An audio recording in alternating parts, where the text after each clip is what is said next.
If today's world and events sometimes leave you feeling sad, afraid, uncertain, or angry, then reach out for comfort.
Too many Americans feel that way right now.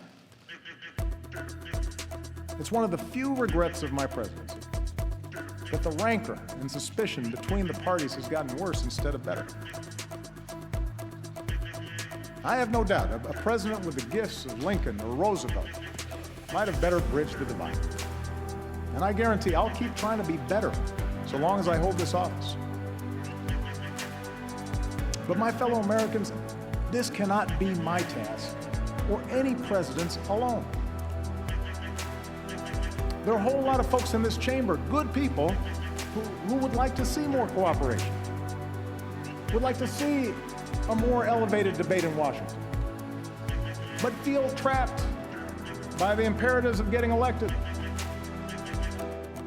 by the noise coming out of your base. I know, you've told me. It's the worst kept secret in Washington. And a lot of you aren't enjoying being trapped in that kind of rancor. But that means if we want a better politics, and I'm addressing the American people now, if we want a better politics, it's not enough just to change a congressman or change a senator or even change a president. We have to change the system to reflect our better selves. Are you in touch with Americans who are depressed and discouraged? Can you feel the American despair that's obvious and not all that rare? It's this discrepancy that has penetrated this presidency as a thorn in the flesh and a knock at the back door of our conscious core. While congressional members still wrestle with memories of mistakes and moments in time that warrant retakes, there's no doubt that bridging the divide has become a Herculean task, requiring us to be a bit more transparent to reveal the true value of our election beyond the party's mask. And yet, hope is still alive and we can still make more of the change that we once believed in now and even then, way back during our initial Campaign for America win. The practice of drawing our congressional districts so that politicians can pick their voters and not the other way around. Let a bipartisan group do it.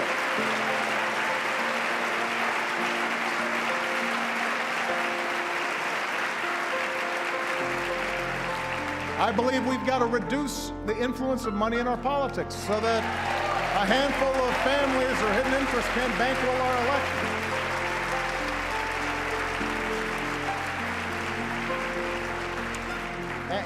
And if our existing approach to campaign finance reform can't pass muster in the courts, we need to work together to find a real solution.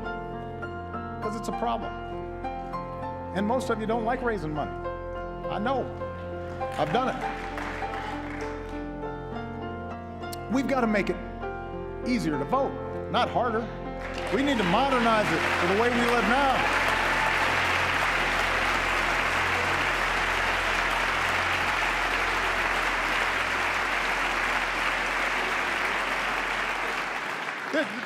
This is America. We want to make it easier for people to participate. And over the course of this year, I intend to travel the country to push for reforms that do just that. System overhaul to fulfill a constitutional purpose and consider a higher call. America's political system needs to reflect more of a partnership where cooperative efforts validate and rate the equality and shares of power that express a desire for America's government to go a little higher.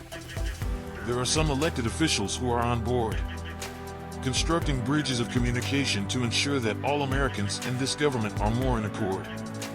If we can walk together and talk together, then we can learn together and grow together. It may not be as easy as ABC or so easy that even a caveman can do it. However, it's like the multiplication table. A fact and not a fable. We exponentially grow when we multiply the time. Time spent discussing and debating. Time spent fussing and relating. Time spent planning and negating. And time spent on the campaign trail hearing concerns and rating. But I can't do these things on my own. Changes in our political process, in not just who gets elected, but how they get elected, that will only happen when the American people demand it. It depends on you. That's what's meant by a government of, by and for the people.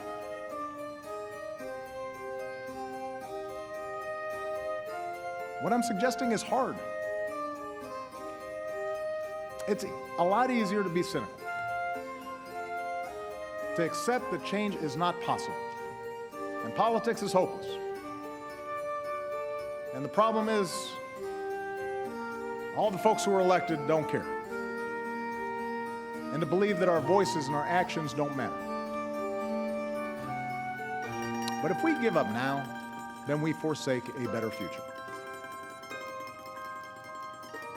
Those with money and power will gain greater control over the decisions that could send a young soldier to war, or allow another economic disaster, or roll back the equal rights and voting rights that generations of Americans have fought, even died to secure.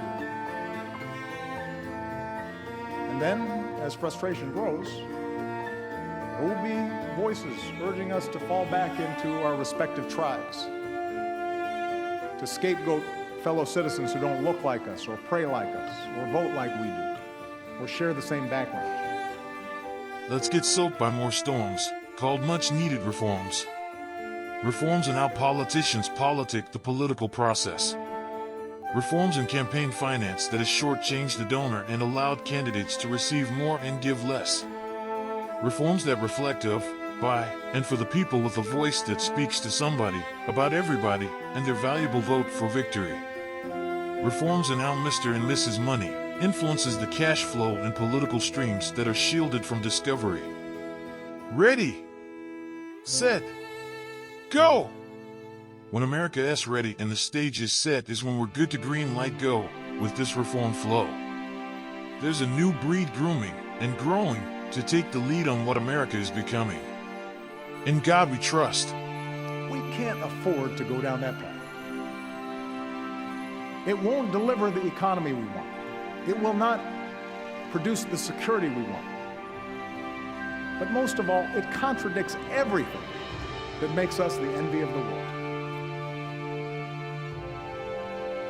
So my fellow Americans, whatever you may believe, whether you prefer one party or no party, whether you supported my agenda or fought as hard as you could against it, our collective futures depends on your willingness to uphold your duties as a citizen, to vote, to speak out, to stand up for others, especially the weak, especially the vulnerable, knowing that each of us is only here because somebody, somewhere, stood up for us.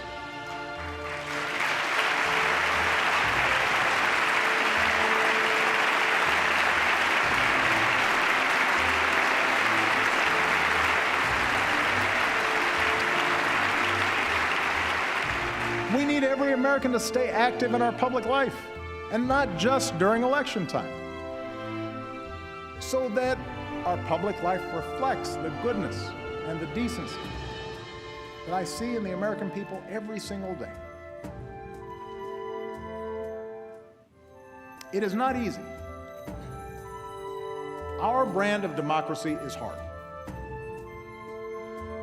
But I can promise that a little over a year from now, when I no longer hold this office, I will be right there with you as a citizen, inspired by those voices of fairness and vision, of grit and good humor and kindness that have helped America travel so far. Voices that help us see ourselves not first and foremost as black or white or Asian or Latino, not as gay or straight, immigrant or native born, not Democrat or Republican, but as Americans first, bound by a common creed.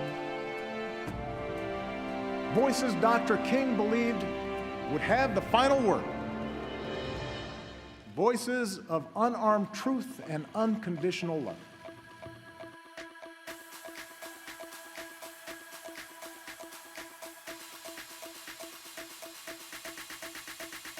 Motivate a national movement that's monumental and so unforgettable that the next generation testifies that what we did was outstanding and incredible. Let's go! In the meantime, we're building our belief up because we're fed up and have an appetite for a political fight to guarantee more delight than a future fright. Let's go! In the meantime, we're remembering every sacrifice that didn't feel so nice and the economic disaster that took us more than a season to master. Let's go! In the meantime, we're standing on guard with faith's shield in a Costner-like dream field. Let's go! In the meantime, we're still strong and sizzling hot, like stir-frying in a pot, and always on point like a lefty's jump shot. Let's go!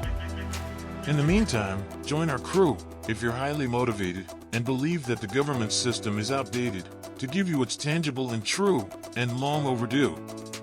Let's go! In the meantime, we're ready to rally and report for reform rectifying duty to do our very best, like a tenacious tribe with an unquenchable quest. Let's go! In the meantime, we're representing the weary and wounded, the warrior and wanderer, the urbanite and farmers, in a society where hunters hang out with gatherers. Let's go! In the meantime, we're asking for prayer, a petition, and the private encouraging that promotes a new government edition. Let's go! In the meantime, we're steadfast and immovable to make progressions in politicking that's good and finger-licking. Let's go! In the meantime, and while we are waiting for results that are inevitable and favorable, we'll keep shining because of ideas that are out of this world like Mork and Mindy, to engineer envy. Let's go! In the meantime, we're focused on what's right, to remember the Republican who'll join the fight, and we're ready to deal with what's left for the Democrat that's destined to walk this worn path, and manage more haters and their wrath. Let's go! In the meantime, we're asking every citizen to cultivate their culture and connections, so that we can enlist greater declarations during the next round of elections. Let's go! In the meantime, we're asking someone somewhere to stay focused and keep standing in the fight to face this nation's political dilemma with a dare and stare. In the meantime, we're grateful for the grit and goodwill of awesome American visionaries who are diverse, accustomed to embracing the ethnicities of the universe, and who are always a step above, like Dr. King described as those victorious voices of unarmed truth and unconditional love. And they're out there, those voices. They don't get a lot of attention. They don't seek a lot of fanfare. But they're busy doing the work this country needs doing. I see them everywhere I travel in this incredible country of ours. I see you, the American people. And in your daily acts of citizenship, I see our future unfolding. Every voice with a bound-up bellow that's been forced to be mellow. Let's go, let's get up and go. Every outward yes despite an inward no, that was like stage fright before the big show. Let's go, let's get up and go. Every strong and confidence-inspiring entity that's overshadowed by the reality of obscurity. Let's go. Let's get up and go. I see it in the worker on the assembly line who clocked extra shifts to keep his company open, and the boss who pays him higher wages instead of laying him off. I see it in the dreamer who stays up late at night to finish her science project, and the teacher who comes in early, maybe with some extra supplies that she bought because she knows that that young girl might someday cure a disease. Every assembly line worker and business that backs them up with a wage that says, "You're an appreciated earner."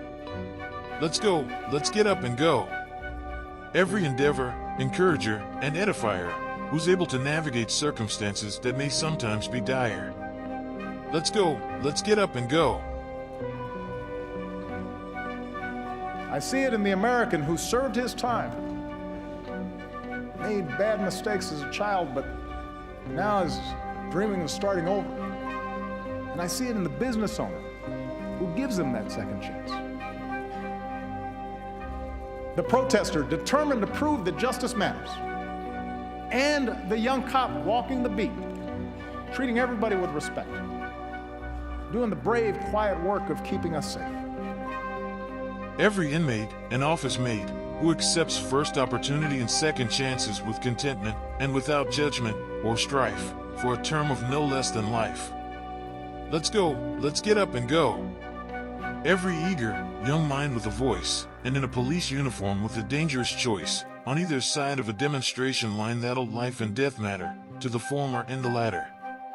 Let's go. Let's get up and go. If today's world and events sometimes leave you feeling sad, afraid, uncertain, or angry, then reach out for comfort.